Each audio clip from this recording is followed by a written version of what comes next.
Olá pessoal, tudo bem com vocês? Muito bem, mais uma aulinha de geografia. Olha, hoje a nossa aula de hoje está bem legal, né? Pega seu caderninho, pega sua caneta, seu lápis, chama lá o cachorro, o gato, sei lá o que você tem, e vamos lá trabalhar. Na aula de hoje, claro, como sempre, retomando a aula anterior. Nós vimos na aula anterior aspectos físicos, históricos, culturais, da América e da África, lembra? Foi bem legal, né? E hoje nós vamos ver alguns aspectos gerais do continente americano. Olha que joia! Vamos retomar algumas coisas e aprofundar outras, beleza? Na aula anterior, a gente viu aí primeiro as zonas climáticas, lembra? Zona intertropical, zonas temperadas norte e sul, zona polar ártico, zona polar antártico, os paralelos mais importantes, e vimos que o continente, tanto americano como africano, ele se organiza espacialmente a partir disso, ok? Também nós vimos os fluxos dos processos migratórios que aconteceram desde o século XV, XVI, grandes navegações, a lei Bill Aberdeen proibindo o tráfico de escravos africanos, né? E, consequentemente, a partir dali, o processo de emigração da África reduz, ok? Vimos também alguns ícones da música, como, e também da nossa literatura. Aqui nós temos aí Machado de Assis, né? O Miles Davis, né? O Martin Luther King, ok? E, para finalizar, vimos a América e a África no contexto do mundo global, ok? O que é necessário para participar e por que alguns países não participam deste mundo global, beleza? Vamos à nossa aulinha, então? Hoje nós vamos ver localização da América, dando aquela recordada, relevo, clima, vegetação, hidrografia e vamos que vamos! Vamos lá! América, localização. Olha que mapa show esse aqui, né? Bonitão. E aí, onde é que está a América? A América está aqui, professor. Legal. Mas vamos localizar e espacializar ela geograficamente. Nós temos ali o Equador, né? A linha do Equador, paralelo, principal paralelo, corte que é feito no nosso planeta, divide o nosso planeta em dois hemisférios, norte e sul. E repare que o continente americano, ele tem suas terras tanto para o norte como para o sul. Portanto, nos dois hemisférios, setentrional, norte, e meridional, sul. E se for colocar o meridiano de Greenwich, olha lá, ele está divide o meridiano de Greenwich, dois outros hemisférios, o leste e o oeste, oriental e ocidental. E se for ver, a América está totalmente inserida na porção ocidental. Portanto, vamos dar uma recordada. A América, ela está no hemisfério setentrional, meridional e totalmente no hemisfério ocidental. Olha um quiz aí. Vamos fazer isso aí junto? O continente americano possui suas terras imersas nos hemisférios oriental, meridional e setentrional. Setentrional, ocidental e central. Ocidental, meridional e setentrional. Pensa aí que eu vou dar 30 segundinhos para você.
Daí, pessoal, pensou, viu e chegou a resposta? Qual é a alternativa que você marcou? Muito bem, alternativa C. Ocidental, totalmente no hemisfério ocidental. Meridional, uma parte está no sul e setentrional, uma parte no norte. Perfeito, galera. Parabéns. Vamos para frente. Quando a gente fala do continente americano, vamos dividir ele em duas partes, tá bom? A parte da América Central e América do Norte e depois a parte da América Central e do Sul. Tudo bem? Na América do Norte, repare que isso é um fato do continente americano inteiro. Todo ele, a parte ocidental do continente, ou seja, a parte oeste do continente, é onde você tem as maiores cadeias de montanhas, né? Fazem parte dos dobramentos modernos, tá bom? Então, o destaque para as cadeias montanhosas, ao lado dos planaltos, vales profundos e estreitas planícies litorâneas. As planícies estreitas litorâneas estariam aqui, ó, nesta porção ainda oeste do continente americano, tá? Nas planícies litorâneas, nós temos aí cidades importantes, nesta faixa aqui, ó, como Los Angeles, São Francisco, nos Estados Unidos, Vancouver, lá no Canadá, né? Então veja que praticamente o continente é assim. Mas repare que, outro lado, você tem uma extensão aqui, ó, vamos dividir em três partes. Aqui as grandes cadeias de montanha, áreas de planalto e divisores de água, e aqui as outras áreas de planície, né, que estaria mais perto da costa do Oceano Atlântico. Beleza? Vamos lá. E como é que fica o relevo da agora parte sul? Bem, as áreas de planalto e planícies, nestas áreas centrais, é onde você vai ter o maior desenvolvimento da agricultura e da pecuária. Repare de novo a Cordilheira dos Andes aqui, que é a formação a oeste, né? Novamente uma formação bastante recente e que, consequentemente, não houve processos de intemperismo e erosão a ponto de ter uma planificação naquele espaço, tá bom? Ó, então, as grandes formas de relevo estão nessa região. Nós temos o destaque, por exemplo, do pico mais elevado, que é o Aconcagua, né? Que está entre o Chile e a Argentina, ok? As planícies e as depressões, né, estariam mais associadas aí aos fundos de vales e próximos dos rios, ok? E aí nós temos aí planaltos e uma pequena região de montanha, como por exemplo ali a nossa Serra do Mar, que tem um outro processo orogenético na sua formação. Vamos fazer uma atividade? Exercício 1. Sobre o relevo, uso do solo americano, marque V para verdadeiro, F para falso e vamos que vamos! As áreas de planície da América são geralmente dedicadas ao desenvolvimento da agricultura e da pecuária. Verdadeiro ou falso? As elevadas cadeias de montanha e cordilheiras estão localizadas na porção oriental do continente americano, a leste. Letra C. As áreas de planícies litorâneas estão localizadas na orla litorânea dos oceanos Atlântico, na porção ocidental, e Pacífico, na porção oriental. Dá uma pensadinha e a gente já retorna.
Daí, moçada, pensou, chegou, já vou colocar a resposta.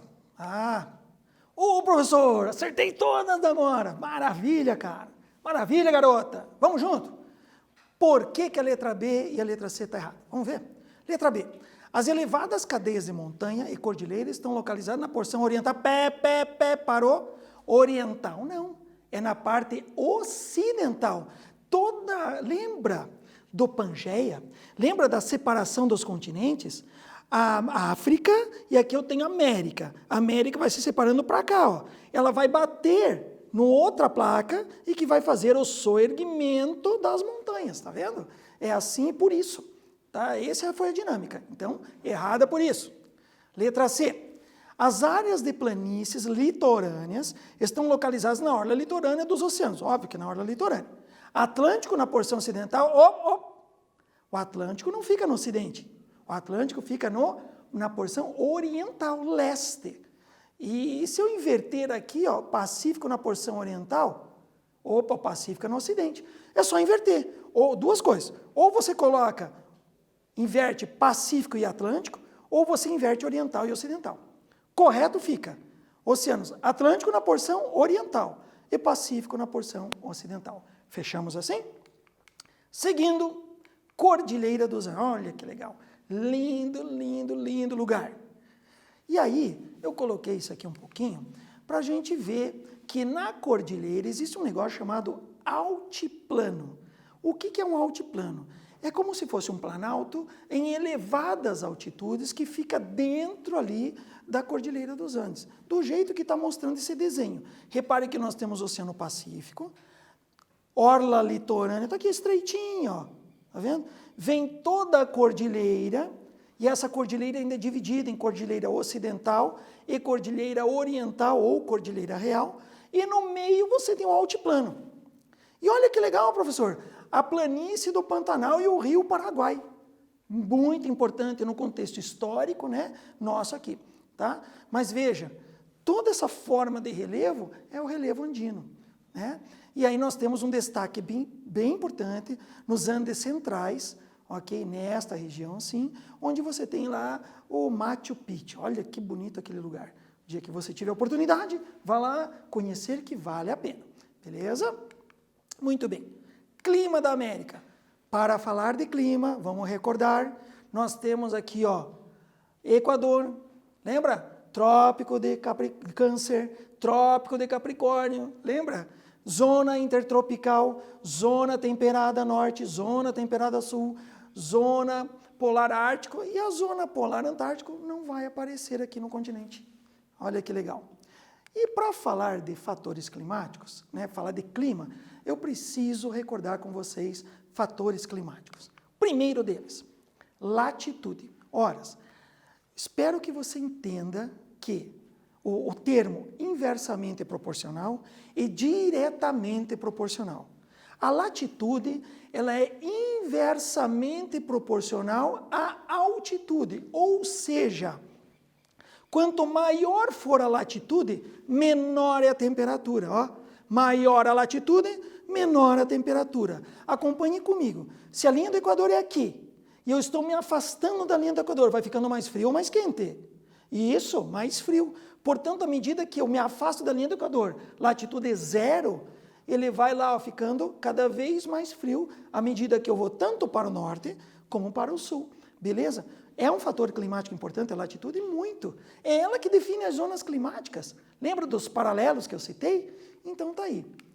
Próximo, altitude. A altitude também, meu querido e minha querida, ela é inversamente proporcional à temperatura, ou seja, quanto mais elevado eu vou, vai ficando mais frio. Quanto maior a temperatura, quanto maior a altitude, menor vai ficando a temperatura. Ô, professor, então significa que nas áreas mais elevadas a temperatura é menor? Sim.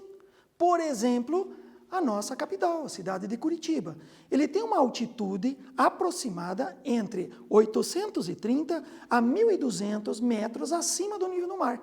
E quando eu falo de altitude, eu estou falando da distância do nível do mar até onde eu estou. Beleza? Então veja, a altitude, pela altitude de Curitiba, só por este fator, É óbvio que Curitiba é mais frio do que as áreas litorâneas. Mas quando a gente fala de fatores climáticos, mesmo que estudamos separadamente,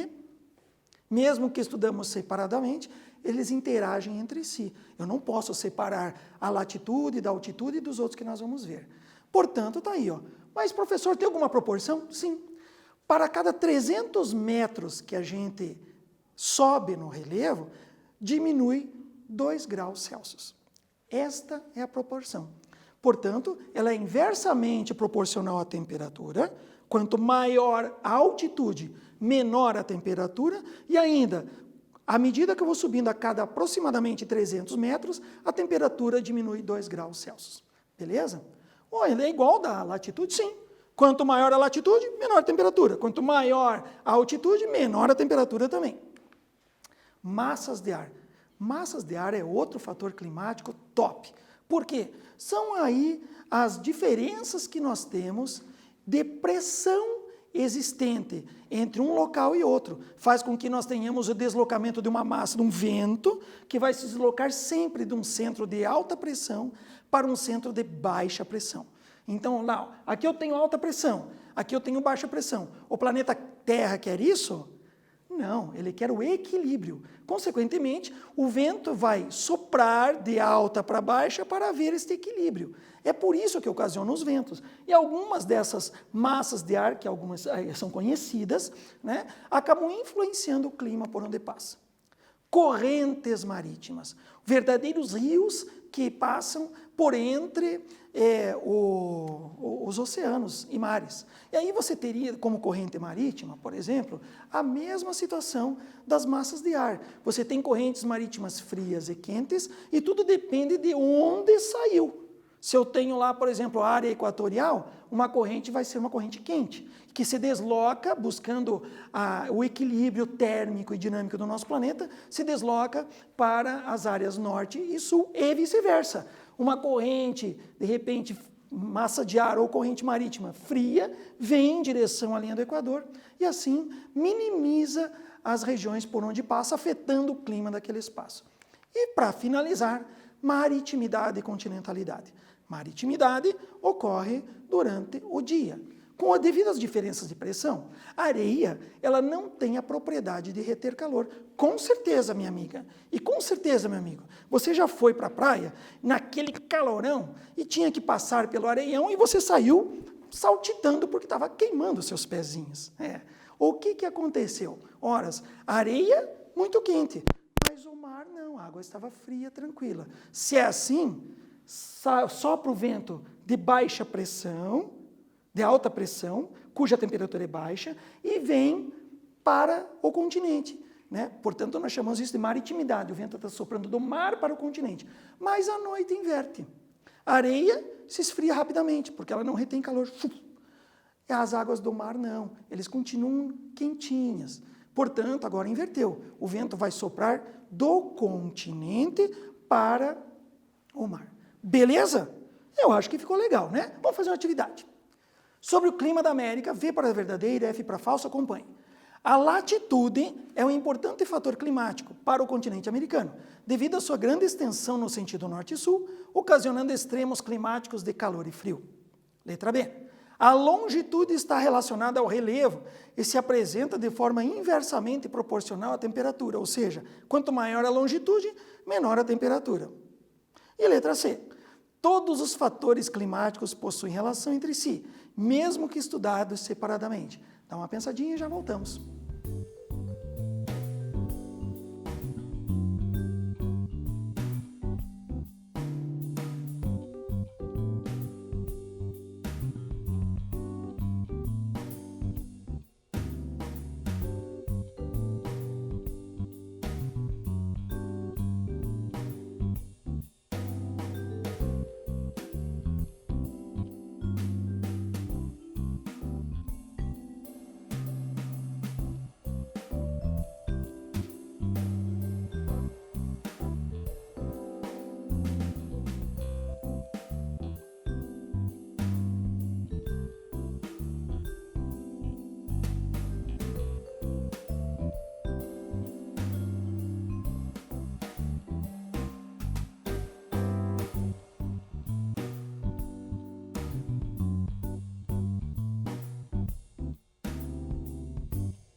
E daí, moçada, tranquilo aí, deu para responder essa atividade, belezúria mesmo.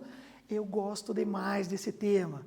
Espero que você esteja gostando também junto comigo. Vamos lá! Sobre o clima da América, verdadeiro e falso.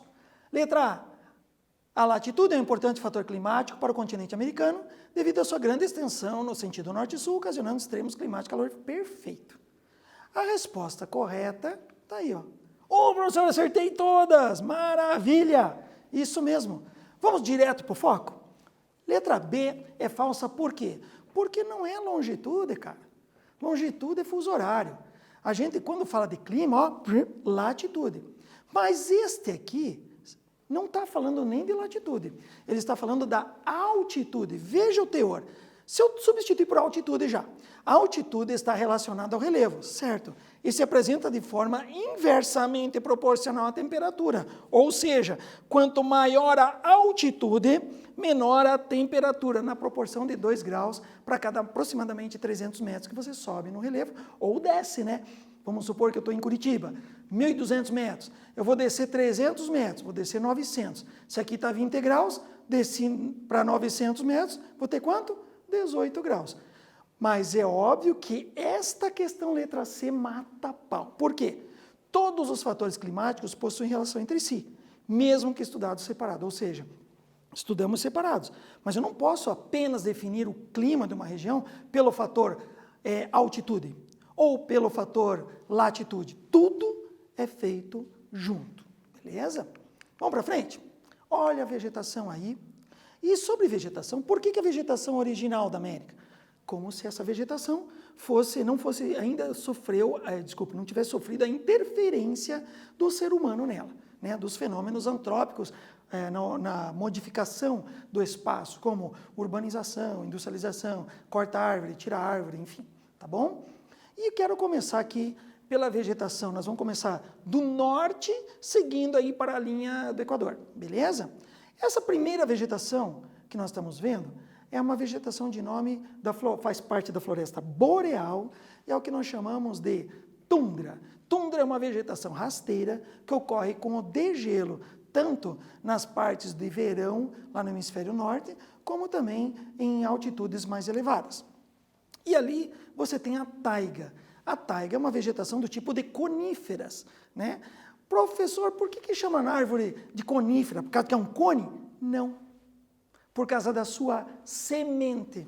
A semente é em forma de cone. Tá vendo que legal? Que mais? Então tá aí as duas florestas boreais. Nós temos aí as florestas temperadas. Lindo, lindo. As florestas temperadas, para você ter uma ideia, elas representam as diferentes estações do ano conforme suas cores. Então ele tem lá a primavera, está verde. Depois o verão está verdinho, lindo. Depois começa o outono, fica amarelado, cai as folhas e aí seca. Parece que a árvore está seca. E na verdade não. Ela apenas se preparou para o inverno. São as árvores que nós chamamos do tipo caducifólias, né?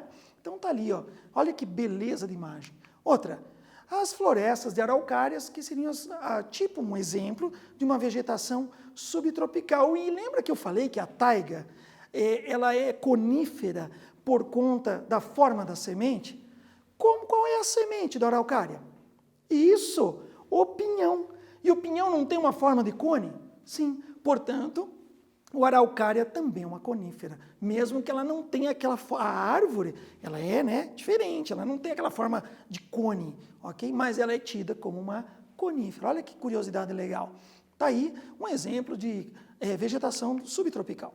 Aqui nós temos aí as savanas, a vegetação de cerrado, né? Nesse espaço aí. Olha que bacana também. Árvores com tronco retorcido, predomínio aí de uma vegetação campinarana, né? Tá vendo? Bacana, né? Fora o cerrado, nós temos áreas agora de campos, são as estepes e pradarias. Olha que bacana, né? É uma região de pastagem muito devastada, cedendo espaço para as áreas de plantio, né? Tanto da agricultura como a criação de animais aí dentro da pecuária. E para finalizar, as florestas equatoriais e tropicais, vegetação de grande porte, né? Árvores, olha, no Amazonas, por exemplo, tem árvores que podem chegar a 70, 80, 90 metros. Pensa que bacana, né? Então você tem aí toda essa exuberância da nossa vegetação, das florestas equatoriais, que são típicas da nossa, do nosso bioma brasileiro aqui ao Amazonas, tá bom? Vamos para uma atividade. Sobre vegetação na América, V para verdadeira, F para falso, e vamos que vamos. Ô, professor, tem umas pegadinhas lá, para você tomar cuidado. Compõe as florestas boreais a tundra e a taiga. A primeira é uma vegetação rasteira, que é a tundra, que surge no período de degelo e atrai muitos animais. E a segunda, caracterizada por árvores de grande porte do tipo coníferas. Veja lá. Letra B. As matas de araucária fazem parte das florestas temperadas localizadas na área subtropical do Brasil. Letra C. As pradarias canadenses são muito utilizadas para o desenvolvimento da agricultura e extração de petróleo e carvão mineral. Dá uma pensadinha, a gente já retorna.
Beleza, gente?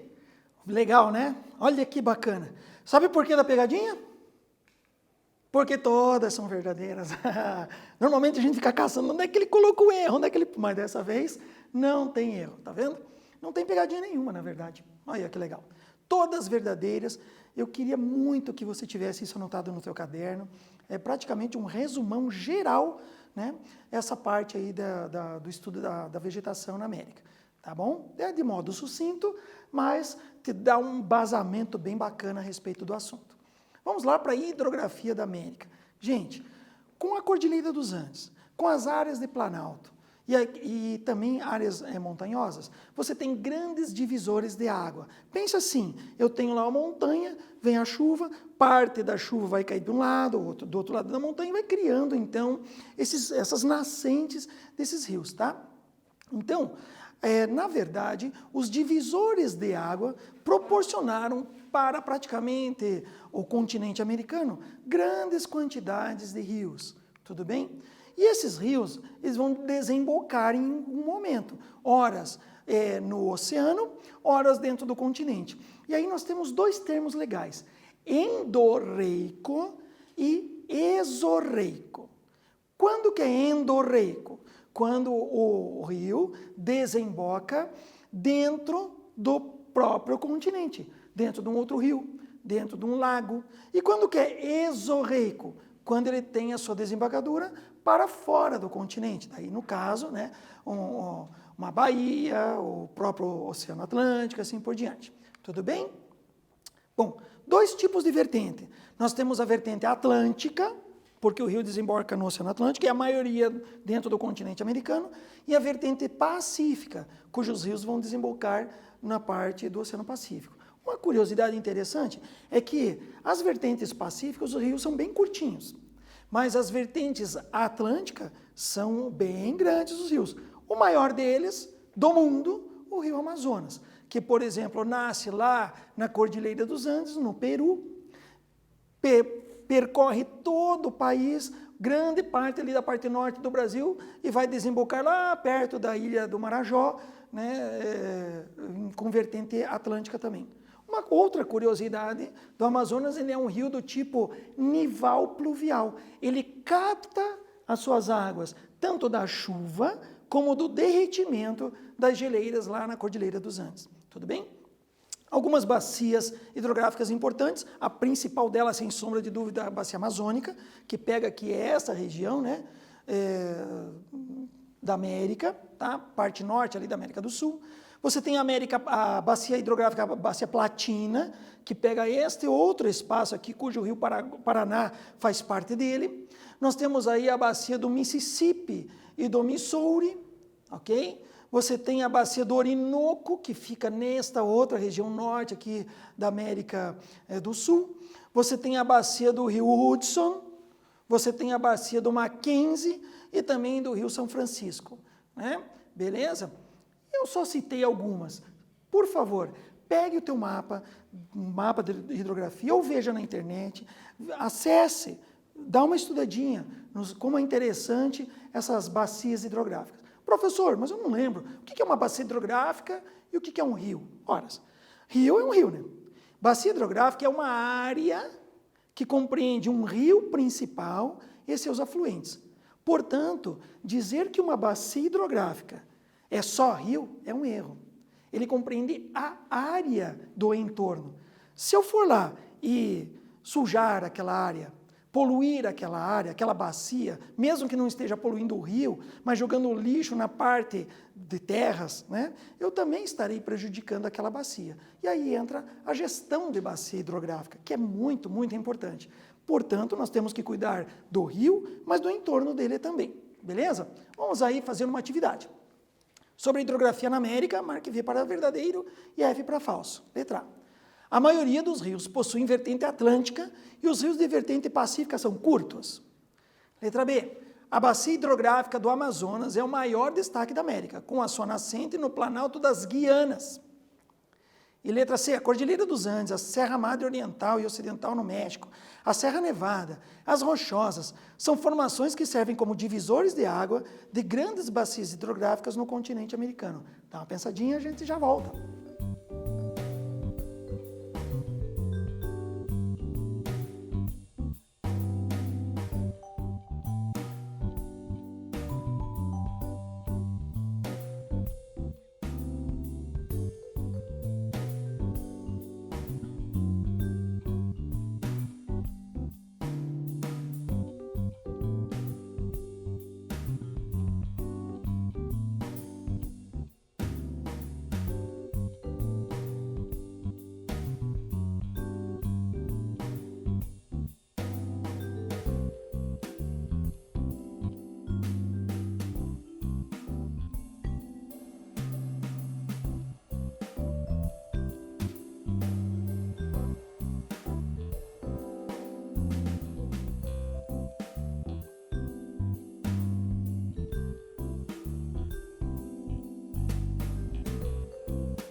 Daí, moçada, de boa, tamo junto e já vamos colocar as alternativas. Olha aí que bacana.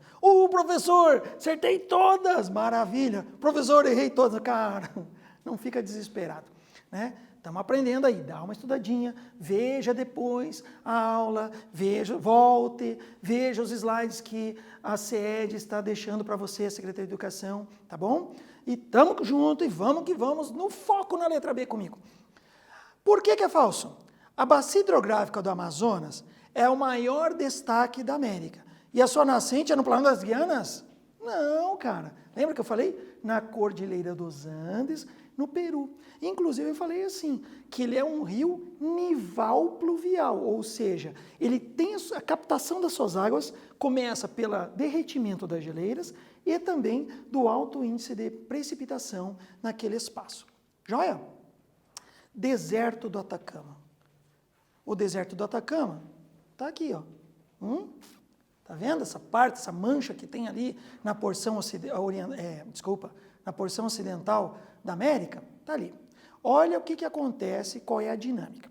Existe uma corrente marítima fria de nome Corrente Fria de Humboldt, tá lá para você.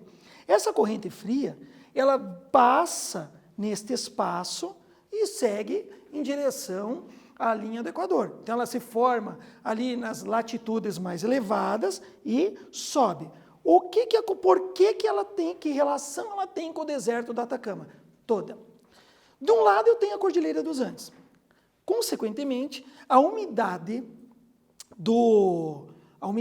da floresta amazônica não consegue ultrapassar a Cordilheira dos Andes. Por outro lado, essa corrente marítima fria, corrente fria de Humboldt, ela cria como se fosse uma barreira. As nuvens que vêm aqui trariam umidade para o continente, acabam precipitando no Oceano Pacífico. Qual é o resultado disso? O deserto mais seco do mundo. É o deserto do Atacama. Tá vendo que legal? A precipitação, portanto, no Oceano Pacífico e mais a presença da Cordilheira dos Andes faz com que toda essa região se transformasse no tal deserto do Atacama. Olha o nível do deserto. Tá vendo que legal? Vamos fazer um quiz junto aí? O deserto do Atacama, no Chile, é considerado o deserto mais seco do mundo. Isso ocorre devido a uma dinâmica que envolve, além da Cordilheira dos Andes. Letra A. O processo de uso e ocupação do solo indevido, o que provocou o aumento do deserto em uma região de seca. Ou seja, um homem foi lá e começou a desmatar e usar e causou essa situação de deserto. Ou a letra B. A corrente marítima fria de Humboldt, que faz com que a umidade vinda do Oceano Pacífico não chegue até o continente, precipitando ainda no oceano. Dá uma pensadinha, vai te dar 30 segundos.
Daí, gente, deu certo aí? Fizemos a atividade? E tenho certeza que você, garota, você, garoto, respondeu a alternativa correta, a letra B, lógico, né?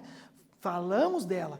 Corrente marítima fria de Humboldt, mais a Cordilheira dos Andes, são os responsáveis pelo deserto do Atacama, que é o deserto mais seco do mundo. Que legal.